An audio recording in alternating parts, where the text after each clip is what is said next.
Alors que la saison 2025 de Formule 1 est lancée à la suite de la cérémonie de présentation des livrets qui s'est déroulée ce mardi à Londres, il est temps pour moi de revenir sur l'aspect sportif de cette année. Une nouvelle saison à 24 Grands Prix et 6 sprints démarre après une saison 2024 qui n'a pas manqué de spectacle. Du 16 mars à Melbourne jusqu'au 7 décembre à Abu Dhabi, 20 pilotes ou plus vont construire l'histoire de cette édition. Retour ensemble sur les enjeux et les questionnements de la saison 2025 de Formule 1.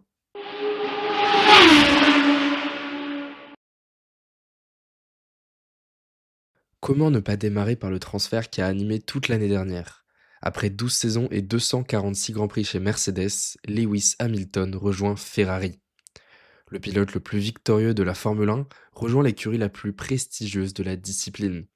Après plusieurs saisons difficiles chez les Flèches d'Argent, n'obtenant que 2 victoires et une pole en 3 ans, le pilote anglais a pu dire au revoir à son écurie de toujours au cours d'une saison qui l'a vu remporter une victoire symbolique à Silverstone chez lui.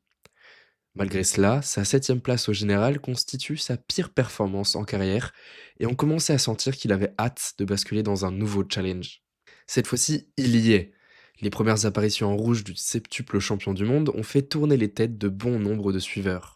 Ses premiers tours de roue au volant d'une Ferrari ont été scrutés et ce n'est rien à côté de ce qui risque d'arriver une fois la saison démarrée. Surtout que la Scuderia arrive dans une bonne forme. Deuxième au constructeur en 2024 et en ayant fini avec 8 podiums sur 12 en 6 courses, dont 2 victoires, les Rouges peuvent espérer continuer sur leur voie.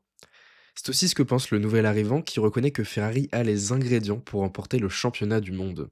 Et si beaucoup doivent rêver de le voir lui, Hamilton, remporter le titre, qui le placerait seul en tête de la catégorie reine du sport auto, son concurrent le plus féroce pourrait bien être son propre coéquipier, Charles Leclerc, et leur relation va être observée de très près.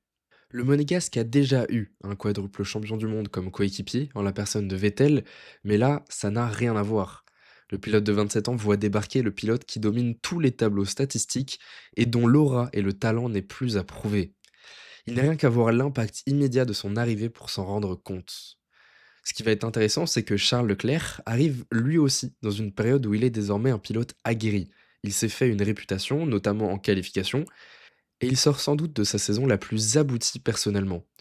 Connu pour faire des erreurs par le passé, il les a minimisées en 2024 et semble être prêt à gagner le championnat. De plus, il porte Ferrari sur ses épaules et ferait tout pour voir son équipe de cœur gagner. En atteste sa performance au Grand Prix d'Abu Dhabi 2024. Parti 19e, il a tout tenté et réalisé de nombreux dépassements pour faire gagner le titre au cheval cabré. L'échec de cet objectif pourrait bien avoir d'ailleurs renforcé sa hargne et son envie de vaincre. Alors se pose la question de l'arrivée d'Hamilton à un tel moment de sa carrière. D'un côté, le monégasque s'affirme en tant que leader, de l'autre, comment envisager qu'Hamilton joue les seconds couteaux? La lutte entre les équipiers risque d'être électrique, même si les deux pilotes ne sont pas réputés pour être les plus sévères envers leurs partenaires de garage. Ce sont des gagneurs. Ils voudront à tout prix surpasser l'autre, et si on peut s'attendre logiquement à voir Leclerc devant le temps que l'anglais s'adapte, la fin de saison promet un duel épique. En tout cas, je pense que je ne suis pas le seul à être impatient de voir Lewis Hamilton gagner en rouge. L'année dernière, le suspense pour la lutte au titre pilote a très vite été éteint par les 7 victoires en 10 courses de Verstappen au début de la saison. Même si Norris est quelque peu revenu à la fin et a pu avoir des espoirs, il n'y a pas vraiment eu de bataille. Cela a sans doute été causé par la domination de Red Bull en début de saison, mais ce qu'on a vu sur la deuxième partie est pour le moins excitant pour 2025. 4 écuries s'échangeant les victoires et les podiums, 7 doubles vainqueurs différents, 4 équipes réalisant des doublés en course, chaque week-end de course était emballant et intéressant comme on l'a trop peu vu en Formule 1, même si le spectacle en piste est plutôt présent ces dernières années. Toujours est-il que le championnat constructeur s'est joué jusqu'au bout et que cette année promet un combat de tous les instants. On l'a dit, Ferrari a fini en forme la saison, mais s'est incliné face à McLaren qui s'est réveillé plus tôt. Mais à l'aube de la nouvelle, les deux équipes semblent être à un niveau similaire. Alors que Red Bull et Mercedes accueillent tous deux un rookie, ou presque en la personne de Lawson et Antonelli, Ferrari et McLaren devraient être en tête de file pour la bataille au championnat constructeur. Une bataille qui s'annonce intense, avec un Norris et un Leclerc qui viennent de vivre une saison charnière dans leur carrière, un Lewis Hamilton qui sort d'une mauvaise passe mais qui a encore toute sa superbe, et un Piastri qui a fini son apprentissage de la catégorie en entamant sa troisième saison. À l'heure actuelle, impossible de définir une hiérarchie claire entre ces pilotes, si ce n'est qu'on peut placer peut-être Piastri en retrait, mais leurs niveaux, comme ceux de leur voiture d'ailleurs, sont très proches. Pour une bataille au constructeur qui devrait en être très serrée. Ces quatre pilotes sont bien sûr à mentionner aussi pour le titre pilote. Si l'on se base sur les plus récentes performances de leur voiture, on devrait les retrouver aux avant-postes. Mais évidemment, ce ne seront pas les seuls. Comment éclipser Max Verstappen de la discussion après l'avoir vu remporter 4 titres consécutifs? Le Néerlandais est parvenu à conserver son avance sur Norris l'année dernière avec une voiture qui était parfois la troisième, voire la quatrième meilleure, en sortant des performances d'exception comme notamment celle au Brésil, qui restera dans les mémoires. Il ne part sans doute pas favori cette année, même s'il est trop tôt pour le dire, mais la perte de puissance de Red Bull l'impacte et il sera davantage concurrencé cette année. Et si j'exclus les rookies de Red Bull et Mercedes de cette lutte au titre, je voudrais mentionner quand même George Russell qui sera pour moi le sixième homme. Lui aussi, comme Norris et Leclerc, a vécu une année charnière. Devant Hamilton au championnat, convaincant sur la piste en ne faisant que très peu d'erreurs, sa saison 2024 a pour moi été trop passée sous silence. Alors qu'il devient le leader de l'écurie allemande, le pilote anglais pourrait souffrir des performances de Mercedes en dessous des autres en 2024, mais parfois, comme à Las Vegas, même si les conditions étaient particulières, il devrait être présent et se mêler au moins à la lutte pour les podiums. En l'incluant, on parle de 6 hommes pour le titre avec des niveaux de pilotage et des voitures très proches. Une année excitante en somme. Ce n'est pas moins de 10 baquets qui changent de possesseur cette année. Parmi eux, outre Lewis Hamilton, c'est trois autres pilotes qui ont été transférés et leur nouvelle couleur pose aussi de nouvelles questions. Carlos Sainz rejoint Williams après 4 saisons chez Ferrari. Après Toro Rosso, Renault et McLaren, le pilote espagnol a changé de statut chez le Cheval Cabré. Désormais détenteur de 4 victoires et 27 podiums, on peut penser qu'il fait un pas en arrière en rejoignant Williams, bien qu'il n'ait pas vraiment eu d'autre choix. Williams n'est plus celle qu'elle était et a fini 9e la saison dernière. Mais James Vowles, à la tête de l'écurie depuis 2023, entreprend de remettre les Anglais au sommet. Et c'est sans doute ce qui a convaincu le pilote espagnol de les rejoindre. Ce que je trouve un peu étrange pour lui, c'est que bien qu'il soit allé chez Ferrari, on n'a peut-être jamais attendu autant de lui que cette année. Enfin leader de son écurie et avec son nouveau palmarès, Williams compte sur lui pour grandir et pour cela, il ne devra pas attendre avant de performer. L'objectif est d'être présent en 2026, mais dès le Grand Prix d'Australie cette année, il va devoir prouver qu'il peut porter ce projet sur ses épaules. Un autre intérêt de son arrivée sera de jauger le vrai niveau d'Alexander Albon. Uniquement associé à des rookies ou des pilotes payants comme Latifi, Colapinto ou encore Sargent, ou alors à un Verstappen dans un deuxième baquet Red Bull si particulier, on a du mal finalement à le situer par rapport aux autres pilotes. Avoir un Sainz dont on connaît désormais le niveau dans la même voiture que lui va désormais être un moyen idéal pour savoir ce qu'il vaut. Cette association chez Williams pourrait toutefois lui permettre à lui aussi de grandir. Avec moins d'attentes, mais un rôle similaire à Sainz, Esteban Ocon rejoint Haas et entend bien les faire entrer dans une nouvelle dimension. Pour la 10e année de l'écurie en Formule 1, les Américains n'ont toujours pas inscrit le moindre podium. Passant par des heures sombres en 2021, Magnussen et Hülkenberg ont réussi à hisser leur voiture à la 7e place l'année dernière, et pour la première fois de leur histoire peut-être, on a des raisons de s'emballer pour cette équipe. En finissant avec presque la 5e meilleure voiture l'année dernière, l'écurie a développé sa voiture et a progressé au cours de la saison, ce qui n'était presque jamais arrivé dans leur histoire. En partenariat avec Toyota, Haas aligne cette année le duo le plus intéressant depuis leur arrivée selon moi. Un pilote vainqueur de Grand Prix en la personne d'Esteban Ocon, le premier de leur histoire, et l'un des jeunes les plus prometteurs avec Oliver Berman, qui a déjà fait quelques étincelles dans la catégorie, il y a des raisons d'être ambitieux pour eux et la performance d'Ocon pourrait leur permettre d'enfin devenir grands. Le dernier à avoir bougé, c'est Nico Hülkenberg évidemment. Pour lui, c'est une année d'adaptation avec son équipe et de préparation pour le projet Audi l'année prochaine. Pour être honnête, si leur voiture ne progresse pas par rapport à 2024, je ne vais pas vraiment suivre leur saison. Le plus intéressant se passera sans doute en coulisses pour les Verts. Fait rare cette année, ce n'est pas moins de 6 nouveaux visages qui vont faire leur apparition. Même si l'on en connaît déjà certains, Lawson et Berman notamment, ce renouveau fait du bien.